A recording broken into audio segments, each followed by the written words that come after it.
अब स्टूडेंट्स बारी है चैप्टर नंबर 2 में दहाड़ लगाने की। इतनी बेहतरीन तरीके से आप इस चैप्टर को पढ़ने वाले हो। इस वीडियो में सेलेक्टेड बहुत महत्वपूर्ण टॉपिक्स इस वीडियो में हम कवर करेंगे इस चैप्टर के, जिससे बाहर एग्जाम में नहीं आएगा।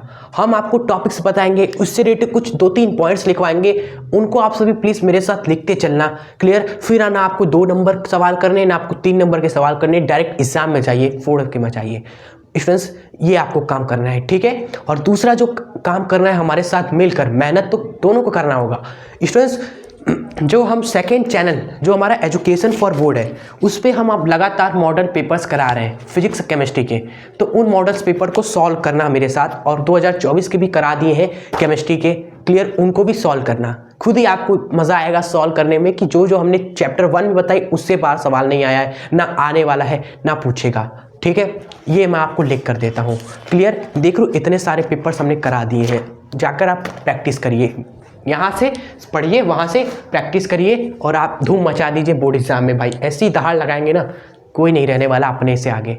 ठीक है, चलो तो कर दे इस वीडियो को स्टार्ट। उससे पहले मेरा नाम जान लीजिए। मेरा नाम है Abhishek Gupta, graduation BSc mathematics. College कौन सा है भाई? बनारस हिंदू यूनिवर्सिटी। और हाँ, इस वीडियो को ज़्यादा से ज़्यादा सपोर्ट जरूर करिएगा। आपसे मेरी एक ही रिक्वेस्ट है, लाइक करके और कमेंट्स वगैरह जरूर करना इस वीडियो के नीचे, क्योंकि मेहनत करने के बाद एक कमेंट्स ही है जो हम पढ़ते हैं। क्लियर? कमेंट्स जरूर करिए। ये वीडियो आपको कैसी लगी देखिएगा अच्छे तरीके से। आपको कैसी लगी वीडियो कमेंट जरूर करिएगा, ठीक है। और अपने फ्रेंड्स को भी प्लीज़ शेयर जरूर कर दें। जो आपके दोस्त मित्र हैं उनको भी शेयर करके ज़्यादा से ज़्यादा स्टूडेंट्स तक को इस चैनल से जोड़ें, ठीक है। बस आपसे ये मेरी यही रिक्वेस्ट है। चलो कर देते हैं आप स्टार्ट। देखो, सबसे पहला हम पढ़ेंगे चालकता, उसके बाद विशिष्ट चालकता। दोनों थोड़ा थोड़ा सिमिलर है, लेकिन फॉर्मूले में स्टूडेंट सबसे ज़्यादा इंपॉर्टेंट ये है हमारा विशिष्ट चालकता। ये तो बहुत ही सिंपल है, पढ़ते हैं एक बार कि किसी चालक के प्रतिरोध R के व्युत्क्रम ही क्या होता है? उसकी चालकता कहलाती है। सिंपल सा। इसको दिखाते किससे हैं? इसको C से प्रदर्शित करते हैं हम सभी। और ये क्या है? ये चालक की प्रतिरोध का व्युत्क्रम है। व्युत्क्रम का मतलब स्टूडेंट्स क्या होता है? उल्टा। जी हाँ, उल्टा। क्रम मतलब कि सही, व्युत्क्रम मतलब कि उल्टा क्रम। Clear students? तो 1/R होता है इसका फॉर्मूला, R का उल्टा। ठीक है, तो ये फॉर्मूला याद रखिएगा। एग्जाम में अगर पूछे कि चालकता किससे कहते हैं या विद्युत चालकता किसे कहते हैं, तो लिखना कि भाई प्रतिरोध का व्युत्क्रम क्या होता है? विद्युत चालकता कहलाती है। ठीक है, और इसका यूनिट लिख लीजिए भाई। इसका जो यूनिट होता है, स्टूडेंट्स, वो होता है हमारा ओम इनवर्स। ठीक है, ओम इनवर्स। ठीक है, याद रखना ये यूनिट है। SI यूनिट पूछे तो SI यूनिट क्या होता है? देखिए SI यूनिट हो जाता है इसका साइमेंस। SI यूनिट क्या हो जाता है? साइमेंस हो जाता है। तो स्पेस दिख नहीं रहा है, चलिए हम लिख देते हैं, आगे लिख देंगे यहाँ पर। चलिए यहाँ लिख देते हैं भैया, C का जो SI यूनिट है वो क्या है हमारा? वो है हमारा साइमेंस, जिसको S से डिनोट करते हैं। ये लिख लीजिएगा। अगर आपसे पूछे SI यूनिट क्या है, तो SI यूनिट होता है साइमेंस। क्लियर? और केवल मात्रक पूछे तो स्टूडेंट्स, मात्रक तो दोनों ही है, लेकिन यूनिट SI वाला ये है। क्लियर? ये आप लिख लीजिए। ये सब इंपॉर्टेंट पॉइंट्स है जो आपको हम बता रहे हैं। यही सब चीज़ें मिस कर देते हैं और 1-1 2 नंबर के सवाल गलत हो जाते हैं एग्जाम में, और हमें लगता है हम तो बहुत अच्छे कर रहे हैं। अभी बहुत चीज़ें हैं। नर्स समीकरण का जो सवाल होता है स्टूडेंट्स, उसमें कैथोड एनोड में अगर पहचानने में आप गलती कर दोगे, 5 नंबर आपका गया। और उसी की ट्रिक भी आज इस वीडियो में हम आपको बताएंगे भाई। ऐसी ट्रिक बताएंगे, चुटकियों में आप पहचान लोगे भाई कौन कैथोड है कौन एनोड है। बहुत ही मज़ेदार ट्रिक भी होगी। तो ये वीडियो बहुत ही मेहनत से बनाई जा रही है आपके लिए। तो प्लीज़ इसको लिखिएगा, जो चीज़ें हम बता रहे हैं इनसे बाहर ना कभी पूछा है ना पूछेगा। अब बात कर लेते हैं विशिष्ट चालकता की। भाई देखो, ये चालकता है, ये विशिष्ट चालकता है। ये प्रतिरोध का व्युत्क्रम है, तो ये किसका व्युत्क्रम होगा? ये विशिष्ट प्रतिरोध का व्युत्क्रम होगा। याद हो गया कि नहीं चुटकियों में? ये प्रतिरोध का व्युत्क्रम, ये विशिष्ट प्रतिरोध का व्युत्क्रम होता है स्टूडेंट्स। क्लियर? तो किसी चालक के विशिष्ट प्रतिरोध के व्युत्क्रम को ही क्या बोलते हैं? चालक की विशिष्ट चालकता कहते हैं। क्लियर? इसका फॉर्मूला क्या है? लिखिए मेरे साथ। इसको डिनोट किससे करते हैं? लिखिए मेरे साथ। स्टूडेंट्स कप्पा से दिखाते हैं, और विशिष्ट प्रतिरोध तो रो होता है, आप सभी जानते हो। इसका उल्टा होता है कप्पा स्टूडेंट्स। ठीक है, उसके बाद एक और फॉर्मूला बनता है जब आप रो का फॉर्मूला रखोगे भाई। रो का एक और फॉर्मूला होता है, आपने कहीं ना कहीं तो पढ़ा होगा कि जो प्रतिरोध होता है वह रो L/A होता है।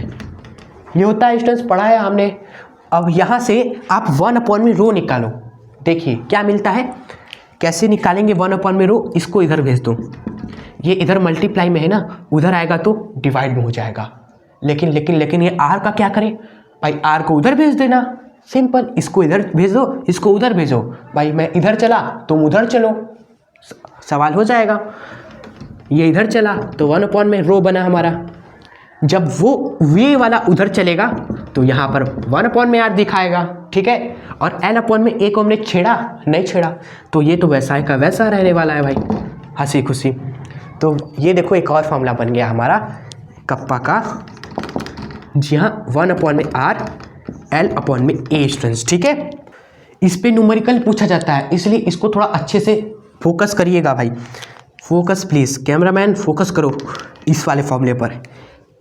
ये आपका क्या है 1 में R। R आप जानते हो प्रतिरोध होता है, किसी चालक का प्रतिरोध R।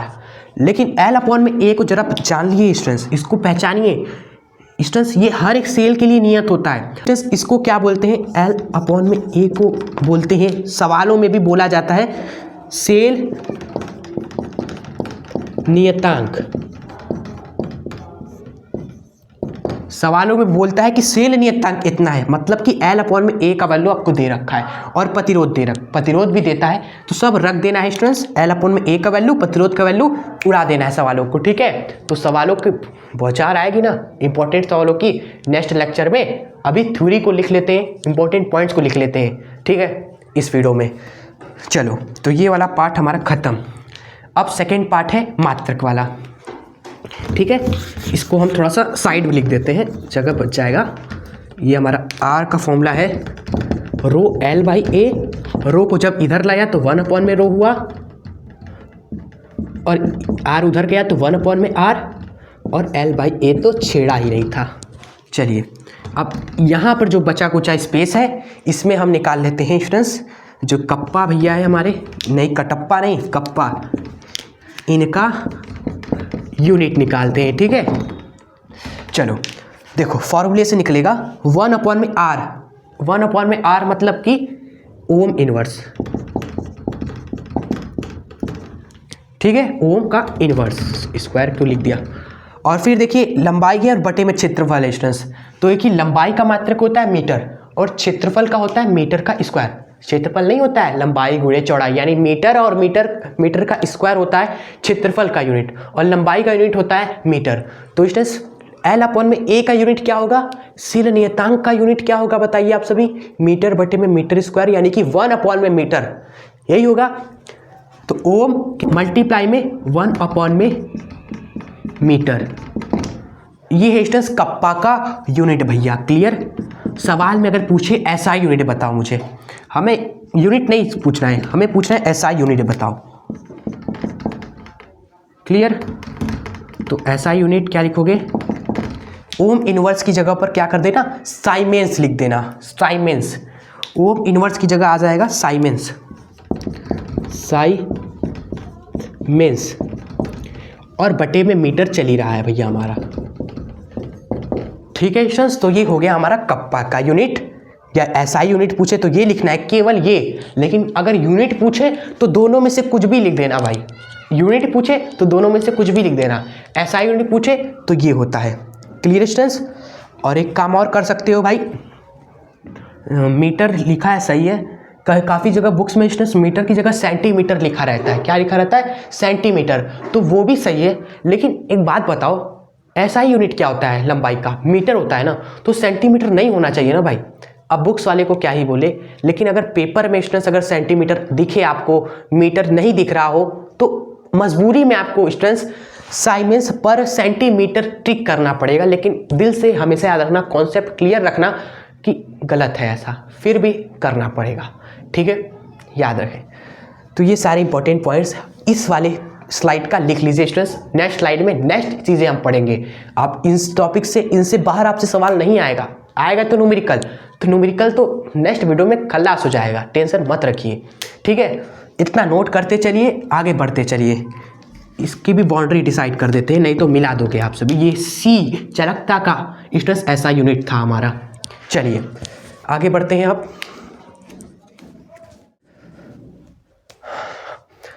आइए अपने अगले टॉपिक्स को देखते हैं। छोटे छोटे टॉपिक्स हैं लेकिन इन पर जो क्वेश्चंस है वो बहुत बनते हैं। अभी इसको देखेंगे, उसके बाद आगे बढ़ेंगे और इसको ख़त्म करने के बाद आपको एक इम्पॉर्टेंट पॉइंट बताएंगे जिस पे क्वेश्चंस कई बार आए हुए हैं। क्लियर? चलिए पहले इसको समझते हैं। इस रिलेटिव महत्वपूर्ण बातें जानते हैं जो एग्जाम के लिए बहुत ज़्यादा इंपॉर्टेंट होंगी। सबसे पहले तो मोलर चालकता और तुल्यांकी चालकता पूछा जाता है स्टूडेंट्स बहुत ज़्यादा। ठीक है, क्या है? परिभाषा लिखिए, मात्रक लिखिए, इन दोनों में अंतर लिखिए। बहुत बार सवाल बना हुआ है तो बस इन दोनों को याद कर लीजिए, याद करा देते हैं हम, टेंशन मत लीजिएगा। सबसे पहले एक बना लीजिए स्टूडेंट्स एक डायग्राम, जिससे आप इसको रिवाइज भी करो तो डायग्राम से ही आपको याद हो जाए। चलिए, अगर इस डायग्राम में हमने बना दिया पात्र और इसमें क्या हो स्टूडेंट्स, एक विद्युत अपघट्ट हमने घोल दिया, एक वैद्युत अपघट्ट घोल दिया 1 मोल। ठीक है, 1 मोल वैद्युत अपघट्ट मान लीजिए NaCl घोल दिया। 1 मोल वैद्युत अपघट्ट का को अगर कोई विलयन हो, 1 मोल वैद्युत अपघट्ट का कोई अगर विलयन हो स्टूडेंट्स, तो उसमें उपस्थित जो आयन है, कोई वैद्युत अपघट्ट डालोगे भाई किसी विलयन में तो वो आयनों में टूट जाएगा, सिंपल सी बात है। तो 1 मोल वैद्युत अपघट्ट की विलयन में जो उपस्थित आयनों की चालकता होती है, क्या? एक मोल वैद्युत अपघट्ट के विलयन में जो आयन उपस्थित है उन आयनों की चालकता। इस तरह डायग्राम बनाइए मेरे साथ, फास्ट रिवीजन के लिए बहुत ही काम देगा। 1 मोल वैद्युत अपघट्ट के विलयन में उपस्थित आयनों की चालकता क्या होती है? मोलर चालकता कहलाती है स्टूडेंट्स। क्या कहलाती है? लैम्डा m मोलर चालकता कहलाती है। लैम्डा m मोलर चालकता कहलाती है। याद हो गया? सिंपल तरीके से 1 मोल वैद्युत अपघट्ट के विलयन में स्टूडेंट्स उपस्थित आयनों की चालकता ही क्या होती है भैया? मोलर चालकता कहलाती है। यही है आपका। ठीक है, नाम में ही क्या है देखिए, मोलर मतलब कि 1 मोल कहीं ना कहीं माइंड में हिट हो रहा है। ठीक है, इससे आप हमेशा याद रहेगा आपको। अब स्टूडेंट्स हम तुल्यांकी चालकता को इसी से याद कर लेंगे, सिंपल सा। तुल्यांकी में क्या लिखा हुआ स्टार्टिंग में? तुल्यांकी। यहाँ पर मोलर था तो हम बात कर रहे थे 1 मोल, लेकिन तुल्यांकी से क्या याद रखेंगे? तुल्यांकी से आप याद रखेंगे भैया स्टूडेंट्स, देखो तुल्यांकी से आप याद रखेंगे, आप नोट्स में लिख लीजिएगा। तुल्यांकी से हम ये ध्यान में रखेंगे स्टूडेंट्स, तुल्यांकी से आप क्या ध्यान रखेंगे? एक तुल्यांक, जी हाँ, तुल्यांकी से आप याद रखेंगे एक तुल्यांक भार। ठीक है स्टूडेंट्स, एक तुल्यांक भार। बाकी सब टू सेम जो हमने बोला सब सेम है, बस मोल की जगह पर एक तुल्यांक भार आप कर देंगे। ये बस माइंड में याद रखना और नोट्स में लिख लीजिएगा कि तुल्यांकी चालकता में क्या कर देना है? 1 मोल की जगह पर एक तुल्यांक भार कर देना है और कुछ नहीं, बाकी सब परिभाषा सेम है। बोल दे एक बार परिभाषा, किसी वैद्युत अपघट्ट के एक तुल्यांकी भार विलयन में उपस्थित आयनों की चालकता ही क्या कहलाती है? तुल्यांकी चालकता कहलाती है। सेम टू सेम चीज बोल दिया, बस 1 मोल की जगह पर एक तुल्यांकी भार कर देना आप सभी। ठीक है, याद हो गया है ना? सिंपल तरीके से फास्ट रिवीजन के लिए भी तरीका बता दिया आप सभी को। यही तरीका आपको हम कराने चाह रहे हैं पूरे 1 शॉट्स में, कि जब आप नोट्स बनाओ हमारे साथ वीडियो के साथ तो ऐसे तरीके से आप नोट्स बनाओ कि एक बार जब देखो एग्जाम के पहले तो सब कुछ याद हो जाए। ठीक है, अब हम बात कर लेते हैं फॉर्मूला की। अब इसके बाद इन दोनों के बीच में लिख दीजिए फॉर्मूला, महत्वपूर्ण फॉर्मूला जिस पर न्यूमेरिकल आते हैं भैया, बहुत न्यूमेरिकल आते हैं, आपको हम कराएंगे नेक्स्ट वीडियो में, डोंट वरी। सबसे पहले स्टूडेंट्स उस मोलर चालकता का क्या फॉर्मूला होता है? मोलर चालकता का फॉर्मूला होता है K मल्टीप्लाई में 1000 बटे में स्टूडेंट्स मोलरता। ठीक है, ये है मोलर चालकता का फॉर्मूला स्टूडेंट्स। ठीक है, जहां पर ये K वही कप्पा जो विशिष्ट चालकता होती है और उसका फॉर्मूला क्या होता है? सेल स्थिरांक बटे में प्रतिरोध, बताया था हमने। तो वो कप्पा रखना है आपको और 1000 से गुणा करके विलयन की मोलरता रख देनी है नीचे, तो आपका मिलेगा मोलर चालकता विलयन की। ठीक है स्टूडेंट्स, चलिए। और स्टूडेंट्स इसमें क्या होता है? तुल्यांकी चालकता का क्या फॉर्मूला होता है? देखिए तुल्यांकी चालकता का फॉर्मूला होता है लैम्डा इक्वलेंट। अब उसको इरेज करेंगे क्योंकि और भी चीज़ें महत्वपूर्ण बिंदु पॉइंट्स बताने हैं ना मुझे, तो हम इसको इरेज करते हैं अब धीरे धीरे, ठीक है। आयुप आपने लिख तो लिया ही होगा। चलो भाई, एक ही बोर्ड है, इसी पर सब करना होता है, इसलिए समझ रहे होगे आप सभी। लैम्डा इक्वलेंट, इसमें क्या हो जाएगा, देखिए सेम टू सेम फॉर्मूला होगा स्टूडेंट्स, के मल्टीप्लाई में 1000 बटे में, बस मोलरता की जगह पर आप नॉर्मलता लिखोगे स्टूडेंट्स, ठीक है स्टूडेंट्स, नॉर्मलता आपको लिखना है, याद रहे ये बात। और अगर आप सभी ने विलियन का वन शॉट हमारे साथ देखा है, जब भी आपसे तुल्यांकी चालकता पूछी जाए तो आप नॉर्मलता नहीं निकालोगे, आप क्या निकालोगे स्टूडेंट्स, आप निकालोगे यही मोलरता ही निकालोगे, ठीक है। अगर उस मोलरता में n फैक्टर का मल्टीप्लाई आपने कर दिया तो वही स्टूडेंट्स क्या हो जाएगी, नॉर्मलता हो जाएगी, ठीक है। चलिए, तो ये n फैक्टर क्या है ये सब उस वीडियो में हमने बता रखा है। इससे आसानी ये होती है, हम नॉर्मलता का फॉर्मूला नहीं याद करते, जो अजीब सा है, तुल्यांकी ग्राम संख्या बटे में भैया विलियन का आयतन, क्लियर। तो ये सब नहीं याद करना, बस मोलरता जो आपने पढ़ रखा है उसमें n फैक्टर से मल्टीप्लाई करो, आपका नॉर्मलता आ जाता है। तो ये टॉपिक अब खत्म, बस इसका हम देखेंगे मात्रक देखेंगे स्टूडेंट्स, लैम्डा m का क्या मात्रक होता है।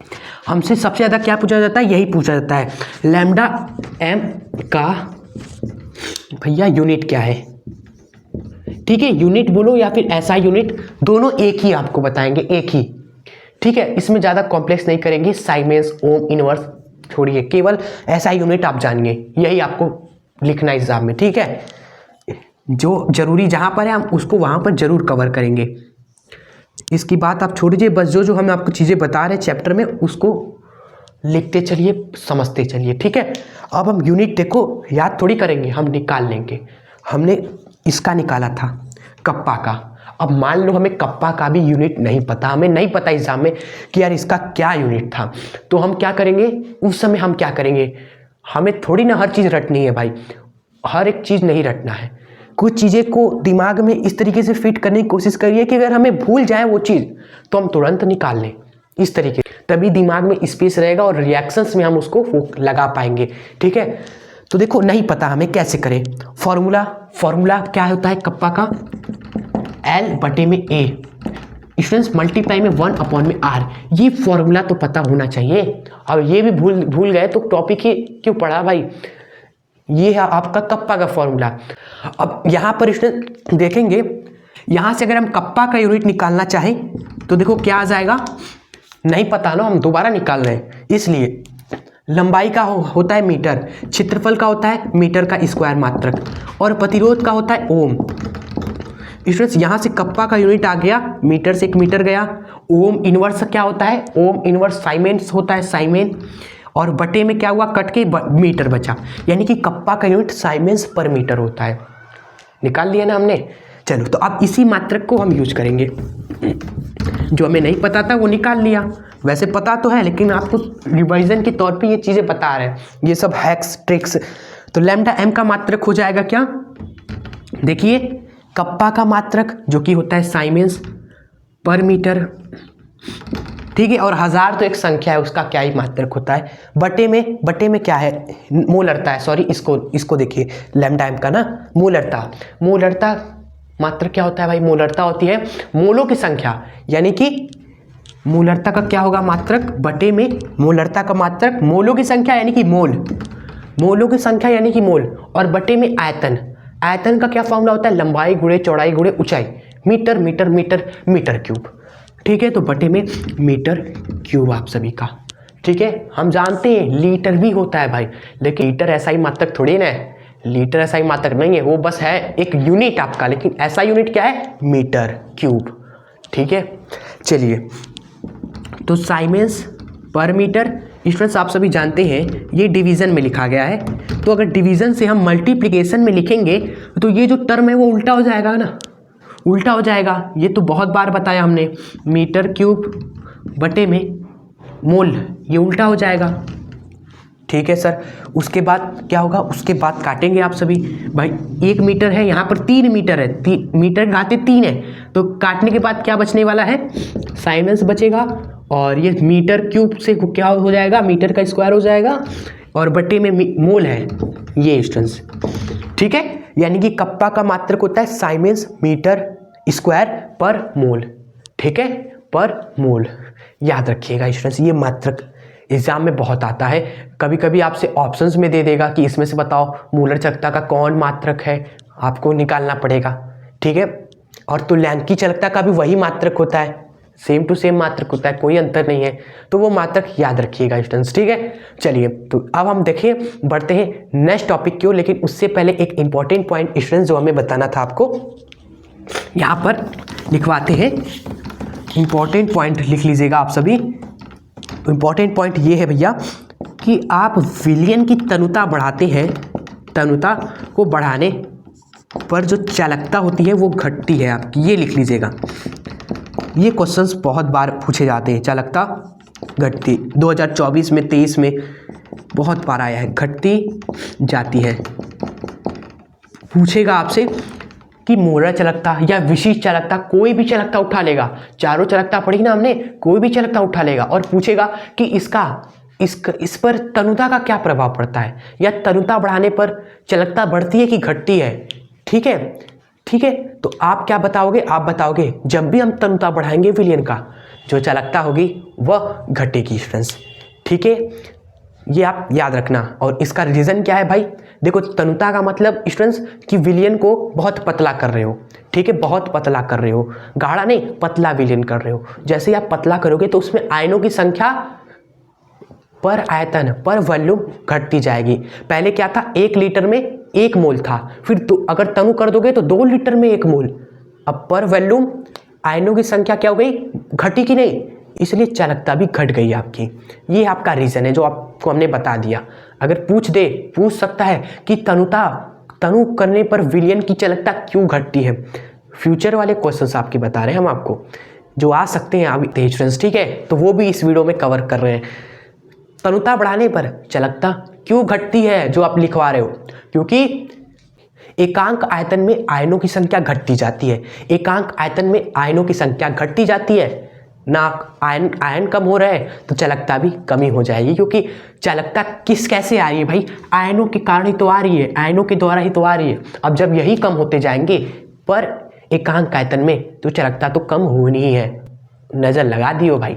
चलो तो अब बढ़ते हैं हम अपने नेक्स्ट टॉपिक की ओर। भाई अब इससे बाहर नहीं आने वाला, चलिए इसको नोट कर लीजिए जल्दी से भाई। अब स्टूडेंट्स आपके बेहतरीन टॉपिक्स आ रहे हैं, हाँ। सो आइए अब हम देखते हैं कोलराउस का नियम, बहुत ही ज़्यादा इंपॉर्टेंट है ये कोलराउस का नियम। स्टूडेंट्स आपको कुछ बहुत इंपॉर्टेंट बात भी इसमें, बहुत इंपॉर्टेंट टॉपिक भी बताएंगे। हर एक स्लाइड में आपको इंपॉर्टेंट पॉइंट्स बता रहे कि नहीं स्टूडेंट्स, वो क्वेश्चंस आपको बता रहे जो फ्यूचर में अगले साल आ सकता है, जो पूछा जा चुका है वो तो सभी बताएंगे भाई, लेकिन जो आ सकता है वो भी आपको हम बताते चल रहे हैं, तो उसको लिखते चलिए अच्छे से। कोलराउस का नियम तो हर साल आता है, और इस साल भी भाई 2025 हो, 26 हो, 27 हो, हर एक साल किसी न किसी सेट में आता है, ठीक है। सो पहले आइए इसको इस तरीके से समझते हैं डायग्राम के माध्यम से कि याद करना ही ना पड़े भाई, ठीक है। तो इसमें भी एक डायग्राम आप बना लीजिए, सेम डायग्राम बनाइए, ठीक है। डायग्राम में भी कुछ रटना नहीं है, सेम डायग्राम बनाते चल रहे हैं। यही हमने बनाया एक विलयन का, इसमें क्या डालेंगे बताइए, एक वैद्युत अपघट डाल देंगे, कौन सा, NaCl, एक वैद्युत अपघट डाल दिया NaCl स्टूडेंट्स, ठीक है। कहा जा रहा है कि कोई भी वैद्युत अपघट का विलयन है, ठीक है, उसकी अनंत तनुता पर, देखिए अनंत तनुता पर मोलर चालकता। सबसे पहली बात तो यही आएगी कि सर ये मोलर चालकता तो पता है, लेकिन ये अनंत तनुता पर मोलर चालकता का क्या मतलब है, क्या होती है भाई। और अगला सवाल यही बन सकता है स्टूडेंट्स, देखना है जिस तरह मैं बोर्ड को ऑब्जर्व कर रहा हूँ पिछले 5 सालों से, क्वेश्चंस कैसे पूछे जा रहे हैं, कहाँ से उठा रहा है, मैं गारंटी दे सकता हूँ अनंत सांद्रता पर मोलर चालकता वाला टॉपिक से सवाल आएगा कि अनंत सांद्रता पर जो चालकता होती है वो क्या होती है स्टूडेंट्स, ठीक है, ये पूछ सकता है। तो हम यहाँ पर आपको पहले वो समझाते हैं, उसके बाद ये हम आपको याद करा देते हैं, ठीक है। वो साइड में पॉइंट बनाकर लिख लीजिएगा प्लीज़, बन सकता है ये क्वेश्चन, बहुत ही आसान है ये, इसलिए बता देते हैं भाई। ये अनंत तनुता वाला चालकता क्या है भाई? अनंत तनुता वाला चालकता का क्या मतलब होता है? देखिए भैया, होता क्या है ना, जब आप क्या करते हो, विलयन को तनु करते हो, तनुता बढ़ाते जाते हो तो चालकता क्या होती है? घटती जाती है। हमने बताया था कि तनुता बढ़ाएंगे चालकता घटेगी, लेकिन एक समय बाद स्टूडेंट्स चालकता स्थिर हो जाती है भाई। एक समय बाद विलयन को तनु करते गए, एक समय बाद आप तनु करते रहोगे, चालकता वही रहने वाली है, समझे? एक विलयन को तनु करते रहोगे, चालकता घटती रहेगी। एक समय बाद आप जितना भी तनु कर लो विलयन को, चालकता वही रहने वाली है। समझ गए? इस तरीके से मतलब कि अनंत तनुता वाली चालकता क्या है? वह चालकता है स्टूडेंट्स जिस समय पर हम तनुता बढ़ाते रहेंगे लेकिन चालकता स्थिर रहेगी। हम तनुता बढ़ाते रहेंगे लेकिन चालकता स्थिर रहेगी, उस समय पर भैया जो चालकता होती है उसको बोलते हैं अनंत तनुता पर चालकता। ठीक है स्टूडेंट्स, बहुत ज़्यादा हमने तनु कर दिया इसलिए बोल दिया जाता है अनंत तनु कर दिया, हमने बहुत ज़्यादा तनु कर दिया, उसके बाद ये अवस्था आ रही है, इसलिए इसका नाम में ही लिखा है अनंत। नाम में अनंत क्यों लिखा? क्योंकि बहुत ज़्यादा हमने तनु कर दिया उसके बाद ये अवस्था आ रही है, बहुत ज़्यादा तनु कर दिया उसके बाद ये अवस्था आ रही है, इसलिए बोला गया अनंत तनुता पर चालकता। ठीक है, कुछ ऐसा डायग्राम आप बना लीजिएगा जिससे आपको याद रहे। भैया बहुत कम करते गए, तनुता बढ़ाते गए, लेकिन एक समय बाद जो चालकता है वह स्थिर हो गई। स्टूडेंट्स कांस्टेंट है, लेकिन जो तनुता है वो हम क्या कर रहे हैं, बढ़ाते रहे, लेकिन फिर भी स्टूडेंट्स क्या है, चालकता नियत है, तो वो जो चालकता है अनंत तनुता पर चालकता कहलाती है। समझ गए? ये बहुत इंपॉर्टेंट टॉपिक क्लियर है आप सभी को? इसका सिंबल क्या होता है भाई? इसका भी सिंबल वही होता है लैम्डा एम, लेकिन अनंत तनुता पर हम देख रहे हैं इन्फिनिटी, बहुत ज़्यादा तनु कर दिया इसलिए हम यहाँ पर अनंत का साइन लगा देते हैं। क्लियर? चलो अब हम प्यार से समझते हैं कुर्राउस का नियम। बहुत ही आसान है ये, तो बहुत ही आसान है, सभी पढ़ के जाते हैं भाई, लेकिन ये चीज़ें आपको यहीं पर मिलेगी। देखिए कुर्राउस कहते हैं कि आप किसी भी वैद्युत अपघट्ट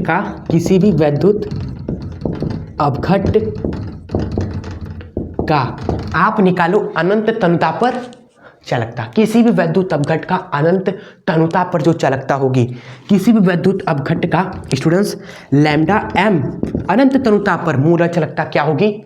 ये क्या होगी?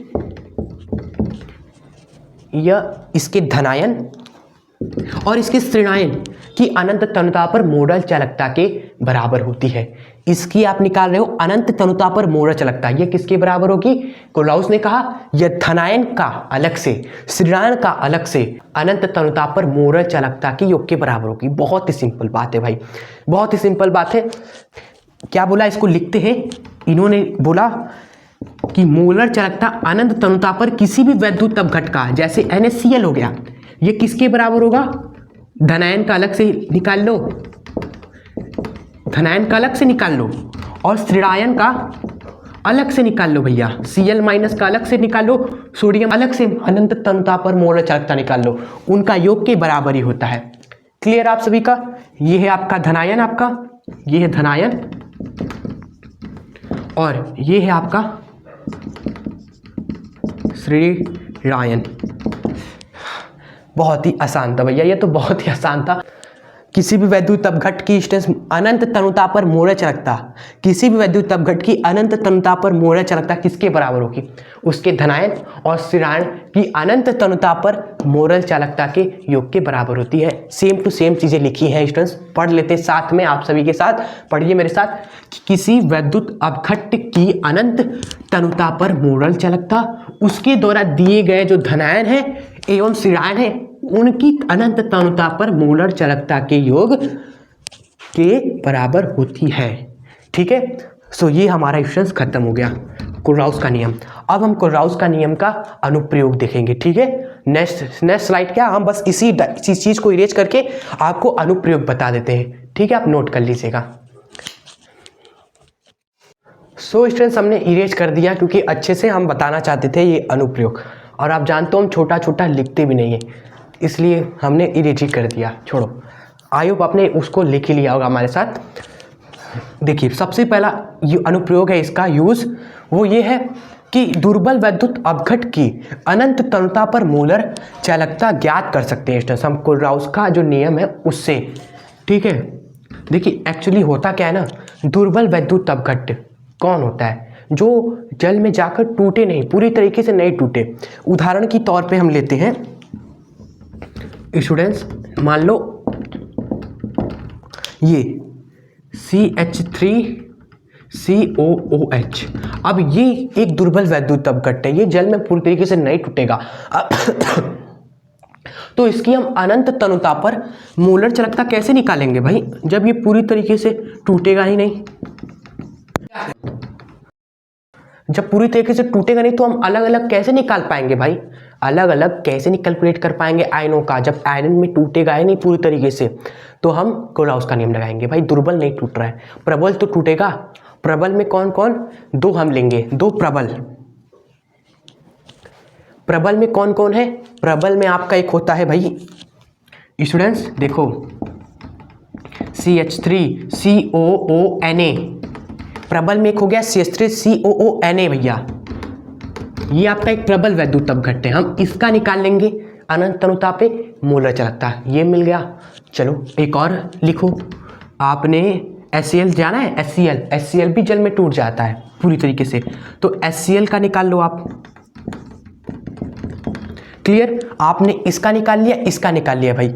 इन दोनों में CH3COO ये का आयन दिखेगा आपको, एक इसमें क्या मिलेगा H+, तो इसका आयन और H+ आयन ये आपको मिल गया जो कि इसमें मौजूद है कि नहीं। CH3COO यहाँ से मिल गया और H आपका यहाँ से मिल गया, लेकिन एक्स्ट्रा क्या है, एक्स्ट्रा आपका मिल गया Na+ और Cl-, तो इसको घटाना पड़ेगा, बस यही करेंगे हम। फिर माइनस में, उसके बाद हम माइनस में स्टूडेंट्स लिखेंगे λm इंफिनिटी ऑफ NaCl भैया। ठीक है, तो ये सब काम करके हमें दुर्बल वैद्युत अपघट की मोलर चालकता मिल जाएगी अनंत सांद्रता, अनंत तनुता पर। ठीक है, और हमने किन किन का हेल्प लिया, हमने प्रबल वैद्युत अपघट का हेल्प लिया और निकाला।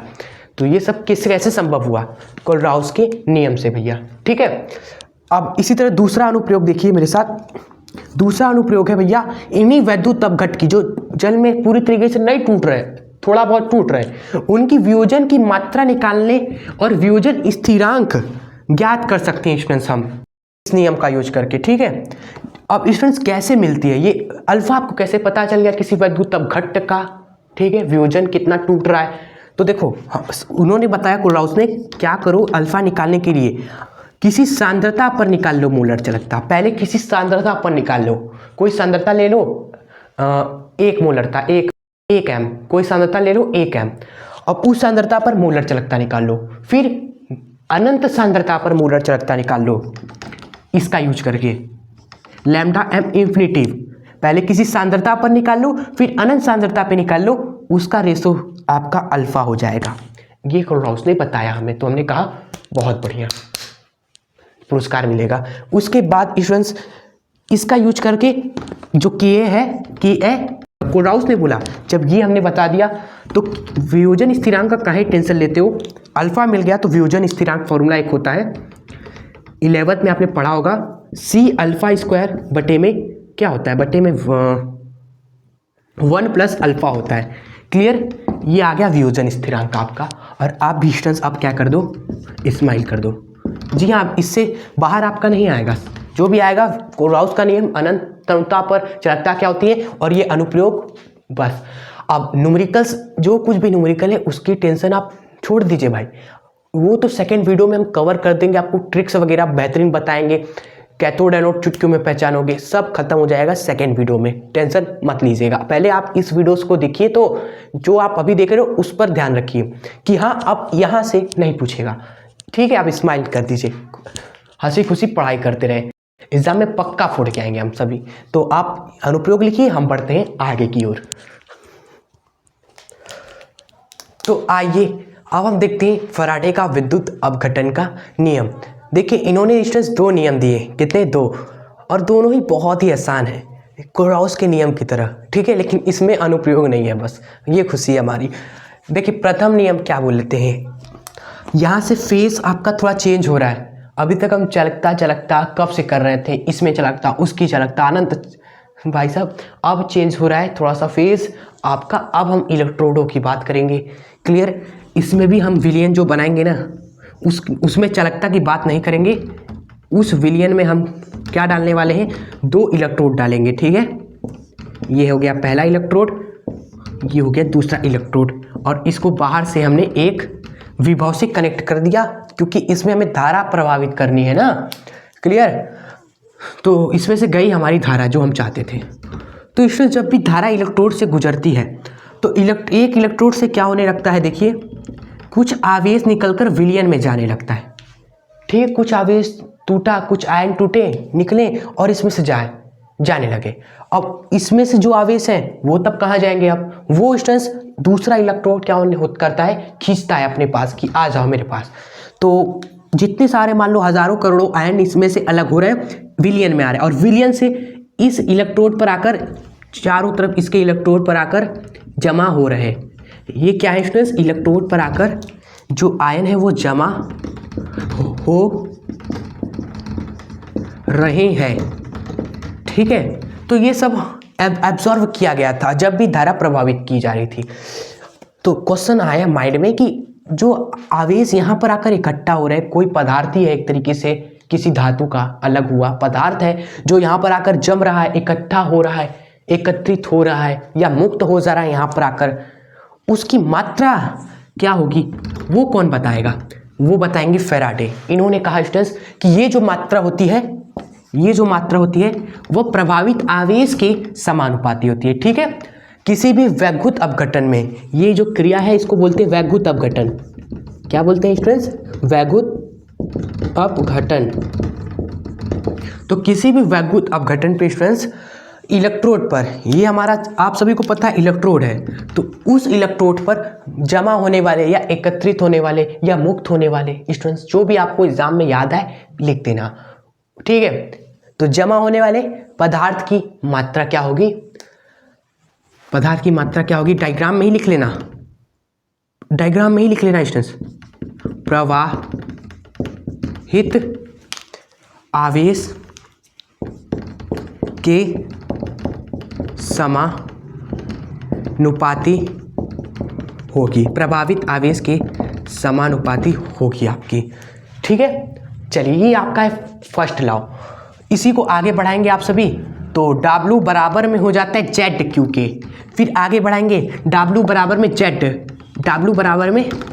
Z और Q को हम लिख सकते हैं I × T भी लिख सकते हैं, धारा मल्टीप्लाई में समय। इसमें आप सभी जानते होंगे कि जो हमारी धारा होती है वो होता है Q बटे में T के, तो यहाँ से Q बराबर हो जाएगा I × T जो कि हम रख दिया हमने, ठीक है। तो ये हमारा एक फॉर्मूला बनता है अच्छा खासा, जो कि हम लास्ट में एग्जाम में लिख देते हैं, ठीक है। जहाँ पर जो हमारा Z है वो लिख देना, ये होता है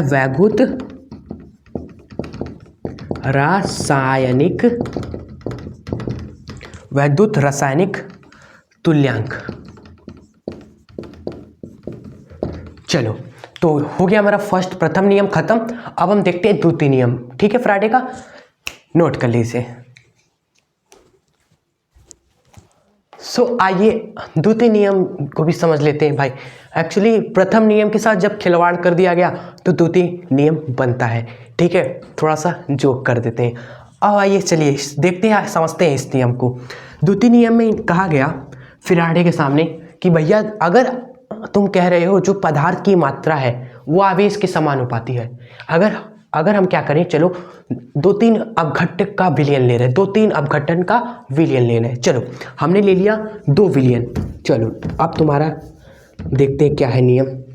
ये हमने चलो ले लिया 2 विलयन, इसमें भी 2 इलेक्ट्रोड है, इसमें भी 2 इलेक्ट्रोड है, इसमें भी स्टूडेंट्स हमने कनेक्ट कर दिया, इसको भी कनेक्ट कर दिया, ठीक है। इसमें भी जो धारा जा रही है वो आई है, इसमें भी जो धारा जा रही है वो भी आई है, सेम टू सेम। लेकिन डिफरेंस क्या है, इसमें दोस्तों लाल वाला वैद्युत अपघट्ट है, इसमें नीला वाला वैद्युत अपघट्ट है। वैद्युत अपघट्ट क्या है, अलग अलग है, बस ये हमने कर दिया। तो पदार्थ तो यहाँ पर भी मुक्त होंगे, पदार्थ तो यहाँ पर भी मुक्त होंगे, बात साफा। यहाँ पर भी पदार्थ मुक्त होंगे W1, यहाँ पर भी पदार्थ मुक्त होंगे W2। ठीक है, आवेश तो समान ही होगा दोनों में, यहाँ पर भी आवेश समान होगा, वहाँ पर भी आवेश समान होगा। क्लियर? तो पूछा गया है तब बताओ जब आवेश दोनों में समान है तो जो ये मात्राएं हैं वो किस पर तब निर्भर करेंगी। फैराडे ने कहा मेरा नियम सही है भैया, मेरा जो नियम है W बराबर ZIT। मैंने क्या कहा था कि W बराबर होता है इसके, मतलब कि ये जो टर्म है वो आवेश है। अगर तुम आवेश को समान रख रहे हो, आवेश नहीं बदल रहे, आवेश को समान रख रहे हो भैया, तब देखो खिलवाड़ करो मेरे नियम से, आवेश को समान कर रहे हो ना, तो जो मात्रा है मुक्त होने वाली पदार्थ की मात्रा केवल और केवल समानुपाती किसकी होगी, Z की भैया। क्योंकि जब आवेश तो समान ही है ना, तब बदल क्या सकता है, यही बदल सकता है, मतलब कि जो मुक्त होने वाले पदार्थ की मात्रा है वो इसी के समानुपाती होगी। और Z क्या नाम लिखवाया था हमने, Z का क्या नाम लिखवाया था, कॉपी में देखो, कॉपी में देखो, वैद्युत रासायनिक तुल्यांक स्टूडेंट्स। ठीक है, ये है द्वितीय नियम। क्या लिखेंगे आप सभी स्टूडेंट्स, जब हम अलग अलग वैद्युत अपघट्ट में से, समझ गए होगे आप सभी, जब अलग अलग वैद्युत अपघट्ट में से हम समान धारा प्रभावित कर रहे हैं, ठीक है, तब इलेक्ट्रोड पर मुक्त होने वाले पदार्थ की जो मात्रा होती है वह किसके समानुपाती होती है, Z की, यानी वैद्युत रासायनिक तुल्यांक, वैद्युत रासायनिक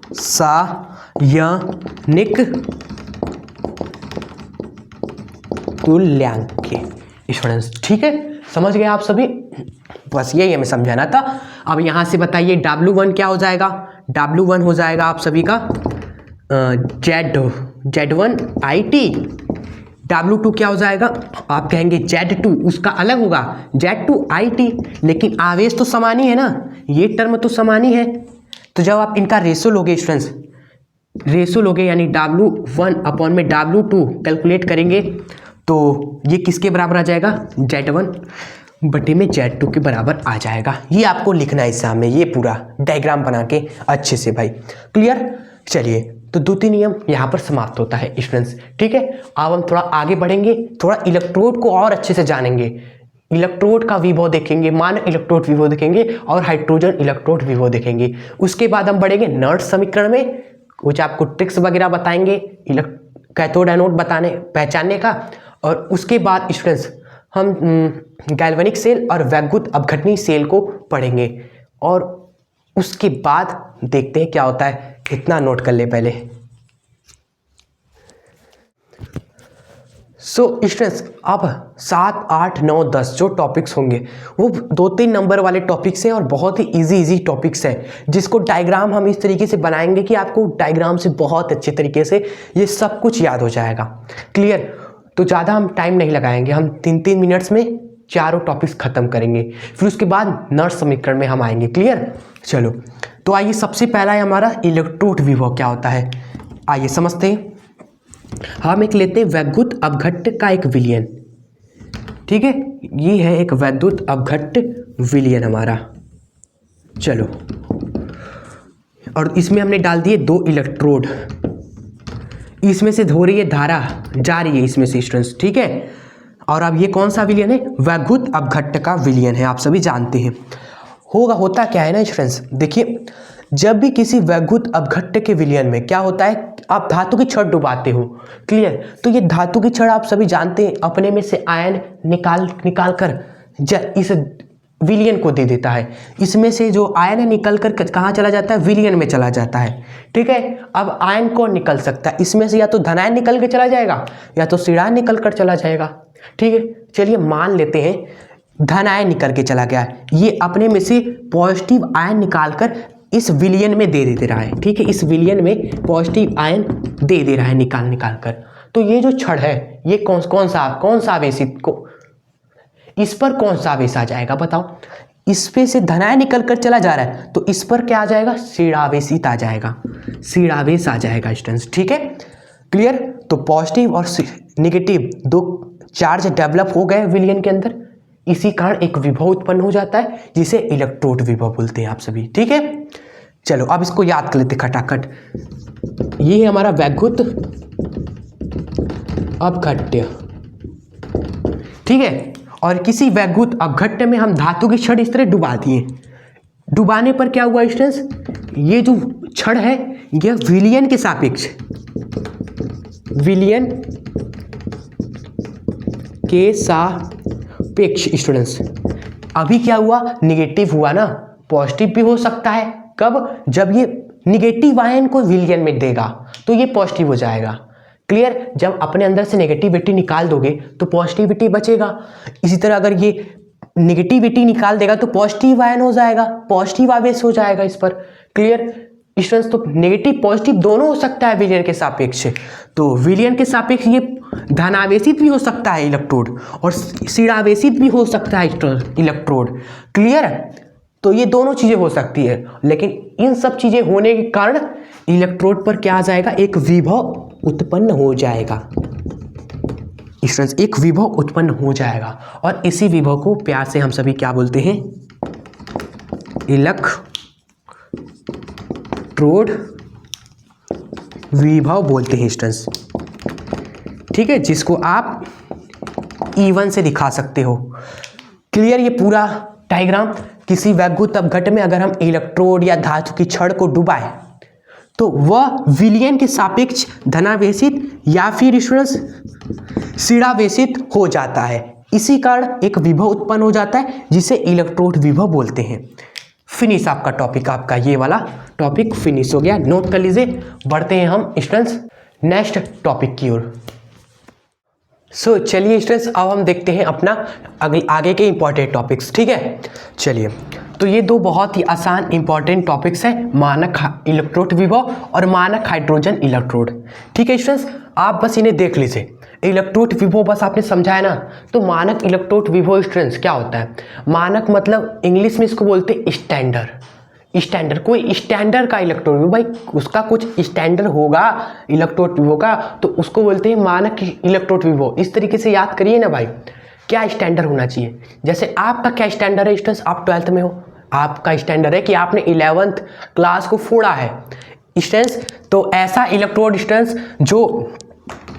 जो क्या हो, कुछ स्टैंडर्ड को फॉलो करे। क्या स्टैंडर्ड होना चाहिए स्टूडेंट्स, देखो पहला स्टैंडर्ड ये होना चाहिए कि वो जो इलेक्ट्रोड विभव हो वो आपका 1 मोलर सांद्रता कि विलयन में निकाला गया हो, 1 मोलर सांद्रता वाले वैद्युत अपघट्य के विलयन में निकाला गया हो।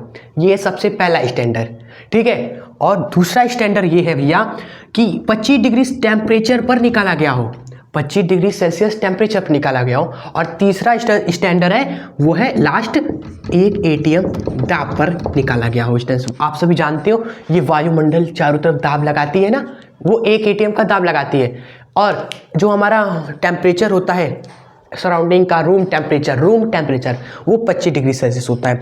यानी कि रूम टेम्परेचर पर और 1 atm दाब पर स्टूडेंट्स 1 मोलर सांद्रता वाले वैद्युत अपघट्य में निकाला गया स्टूडेंट्स इलेक्ट्रोड विभव मानक इलेक्ट्रोड विभव कहलाता है। ये डायग्राम बना लीजिएगा, जो स्टैंडर्ड है ना वो याद रखिएगा, सांद्रता 1 मोलर, टेम्परेचर 25 डिग्री सेल्सियस और दाब 1 atm होना चाहिए। उस पर प्राप्त इलेक्ट्रोड विभव को मानक इलेक्ट्रोड विभव कहते हैं। सिंपल था ना। अब इस तरह मानक हाइड्रोजन इलेक्ट्रोड क्या होता है स्टूडेंट्स, देखिए जो हाइड्रोजन है वो आपका गैस होता है। अब उसको इलेक्ट्रोड में हमें बदलना है, क्योंकि इलेक्ट्रोड तो धातु है तो बदल ना पाएंगे नहीं गैस को धातु में, तो हम एक माइंड लगाते हैं। हम क्या करते हैं, चलो गैस है, इलेक्ट्रोड कैसा होता है भाई, इलेक्ट्रोड तो एक छड़ की तरह होता है। चलो छड़ नहीं है ना हमारे पास गैस है ना, तो हम गैस को क्या करते हैं, एक छड़ की तरह एक कांच के ट्यूब में भर देते हैं। ये कांच का ट्यूब है स्टूडेंट्स, छड़ की तरह। क्लियर, और इसी कांच के ट्यूब में स्टूडेंट्स, इसी कांच के ट्यूब में स्टूडेंट्स देखिएगा हम भर देते हैं किसको, हाइड्रोजन गैस को। क्लियर स्टूडेंट्स, और कितने दाब पर भरते, क्योंकि दाब लगाएंगे तभी गैस भरेगा कि नहीं, ऐसे तो भराएगा नहीं। तो दाब जो लगाते हैं हम वही 1 atm दाब लगाते हैं। क्लियर, तो ये हमारा आ गया H2 गैस। चलो भैया, और इसी इसी को ही क्या बोलते हैं, हाइड्रोजन इलेक्ट्रोड बोलते हैं। और इस इलेक्ट्रोड को हम उठा के डाल देते हैं इस विलयन में, 1 मोलर सांद्रता के विलयन में इसी इलेक्ट्रोड को उठाकर हमने डाल दिया स्टूडेंट्स, तापमान ये दाबे तो ये कहलाता है क्या है, हाइड्रोजन, अरे मानक हाइड्रोजन इलेक्ट्रोड। इसी को उठाकर विलयन में डाल दिया, सांद्रता 1 मोलर होनी चाहिए, तो ये आपका क्या हो गया, मानक हाइड्रोजन इलेक्ट्रोड हो गया स्टूडेंट्स।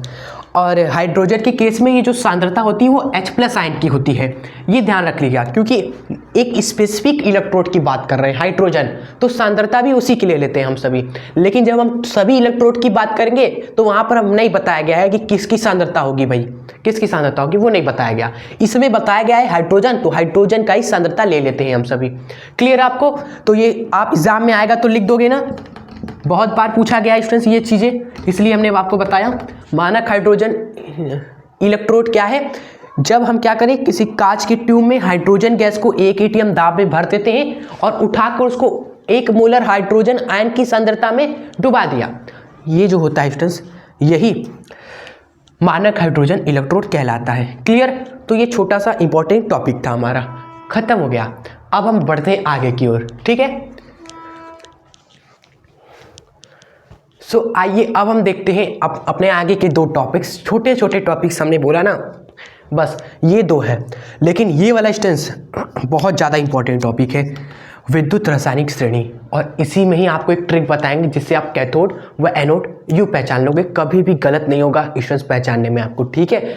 चलिए पहले सेल विवो जानते हैं क्या है। देखो इलेक्ट्रोड विवो हमने पता है कि इलेक्ट्रोड अगर विलयन के सापेक्ष धनात्मक और ऋणात्मक हो जाता है तो एक विभव आ जाता है जिसे इलेक्ट्रोड विभव बोलते हैं स्टूडेंट्स। इसी तरह अगर एक हम वैद्युत अपघटनी सेल बनाए, क्लियर, इस तरीके से हम एक विलयन बना दिया हमने, और इसमें एक नहीं बल्कि 2 इलेक्ट्रोड है, और इन 2 इलेक्ट्रोड में आपस में ही एक विभव उत्पन्न होगा कि नहीं, ठीक है। वैसे आपको बताते हैं, एक इलेक्ट्रोड होता है आपका स्टूडेंट्स एनोड और एक होता है कैथोड। आपको आवेश अभी हम नहीं बताएंगे भाई, जिसकी जरूरत जहां होगी स्टूडेंट्स हम डेफिनेटली आपको बताएंगे, ठीक है। आप अभी टेंशन मत लीजिए, लास्ट तक आते थे सब क्लियर हो जाएगा, वीडियो पूरा देखिए तभी पता चलेगा। ये एक होता है एनोड, एक होता है कैथोड। कोई भी सेल होता है उसमें एक होता है एनोड, एक होता है कैथोड। तो एक एनोड जो इस विलयन में, इसके पास भी एक विभव आएगा, इलेक्ट्रोड विभव, ये भी इस विलयन में इसके पास भी विभव आएगा जिसको बोलेंगे इलेक्ट्रोड विभव। तो मान लेते हैं इसका जो इलेक्ट्रोड विभव है वो ई है, इसका जो इलेक्ट्रोड विभव है वो EC है, ठीक है। तो इन दोनों के विभव को जब आप घटा दोगे स्टूडेंट्स तो मिलेगा आपको ये सेल का इलेक्ट्रोड विभव। भैया क्या मिलेगा, सेल का इलेक्ट्रोड विभव। जब क्या करें स्टूडेंट्स, हम किसी अर्ध सेल अभिक्रिया, अर्ध सेल अभिक्रिया का मतलब क्या है, देखो ये सेल है पूरा, लेकिन हम आधा आधा कह रहे हैं ना, ये आधा हो गया सेल, ये आधा सेल हो गया, इसका इस आधे सेल का विभव EA, इस आधे सेल का विभव EA, ठीक है, समझ रहे हैं आप सभी। तो इन्हीं दोनों इलेक्ट्रोडों के विभव का जो अंतर है उसको बोलते हैं हम सेल का वैद्युत वाहक बल या फिर सेल विभव, बात एक ही है स्टूडेंट्स, ठीक है। तो सेल का विभव का क्या फॉर्मूला आया आप सभी का, लिखिए मेरे साथ स्टूडेंट्स, घटा दीजिए दोनों को भाई, वो कैथोड का है वो एनोड का है, तो कैथोड में से एनोड घटाइए आप सभी, क्लियर, ये फॉर्मूला आपको काम देगा। कैथोड में से एनोड का घटाएंगे तो सेल विभव हमें मिलेगा, ठीक है। कैथोड का एनोड विभव और एनोड का विभव, भैया क्लियर स्टूडेंट्स, आई होप आपको आ गया होगा। और एक होता है मानक सेल विभव। मानक सेल विभव क्या, अगर पूछ दे तो वैसे आता नहीं है, मानक में आप सभी जानते हो एक स्टैंडर्ड होना चाहिए, और स्टैंडर्ड क्या है भैया, स्टैंडर्ड 1 मोलर सांद्रता होनी चाहिए वैद्युत अपघट की, तापमान 25 डिग्री सेल्सियस और दाब 1 atm, तब जो इलेक्ट्रोडों के विभव का बीच का अंतर होगा उसको मानक सेल विभव आप कहोगे। स्टैंडर्ड समझ लो, जहां पर भी मानक लग गया स्टैंडर्ड की बात आ गई, अब बात इज्जत पे आ गई, तो जो है स्टैंडर्ड बता देना है जो ने याद किया है। चलो तो ये आप याद रखिएगा फॉर्मूला, इसको हम नॉट समीकरण की जब न्यूमेरिकल्स करेंगे ना नेक्स्ट वीडियो में, क्लियर, टॉप 10 न्यूमेरिकल्स आपको कराएंगे भाई, ठीक है। तो उस वीडियो में हम फॉर्मूले का यूज करेंगे, ठीक है। चलो अगला है हमारा वैद्युत रासायनिक श्रेणी। भैया ये श्रेणी क्या बताती है, ये एक ऐसी श्रेणी है ना जिससे आपको पता चलेगा कि ढेर सारे धातु में से कौन क्रियाशील है। जैसे बहुत सारी धातु है, आयरन है, निकिल है, कोबाल्ट है, हाँ आपका कैडमियम है, आपका आयरन है, क्लियर। और भी है कैडमियम, क्रोमियम, वैंडियम, स्कैंडियम, बहुत सारे धातु हैं। अब इनमें से क्रियाशील कौन है, सबसे ज़्यादा ताकतवर कौन है? ठीक है, सोडियम, लिथियम, बहुत सारे हैं। कौन ताकतवर ज़्यादा, कौन बताएगा? श्रेणी वैद्युत रासायनिक श्रेणी। ये श्रेणी क्या है, क्या लिखेंगे हम सभी कि जब सभी धातुओं को उनकी क्रियाशीलता के स्टूडेंट्स हम घटते क्रम में रखते हैं तो एक श्रेणी प्राप्त होती है जिसे वैद्युत रासायनिक श्रेणी बोलते हैं। ये श्रेणी कैसे बनी भैया? जब हमने क्या किया भैया, सभी धातुओं को, यहां फोकस करिए, सभी धातुओं को हमने एक क्रम में सजाया। और वो क्रम कैसा था भैया? क्रियाशीलता के किस क्रम में रखा गया? उनकी क्रियाशीलता के घटते हुए क्रम में, याद रखना, घटते हुए क्रम में। और जैसे हमने सजाया तो हमें एक श्रेणी प्राप्त हो गई स्टूडेंट्स, प्यारी सी श्रेणी हमें मिल गई। और उसी श्रेणी को हम क्या कहते हैं? वैद्युत रासायनिक श्रेणी कहते हैं। क्लियर? देखो कितना अच्छा लिखा है कि सभी धातुओं को उनकी क्रियाशीलता के घटते हुए क्रम में जब हम रखते हैं स्टूडेंट तो एक श्रेणी मिलती है जिसे वैद्युत रासायनिक श्रेणी कहते हैं। अब स्टूडेंट्स हमें ये श्रेणी ही देखना है, एक नज़र देखना है और अच्छे से इसको याद करना है, क्योंकि इस पर 2, 3, 4 नंबर के जो सवाल बनते हैं ना तभी आप कर पाएंगे। और इसी श्रेणी के यूज से स्टूडेंट्स हम आपको कैथोड व एनोड पहचानने की ट्रिक भी बताएंगे, जिससे कभी भी आप गलती नहीं करोगे कैथोड एनोड पहचानने में और तुरंत पहचान पाओगे।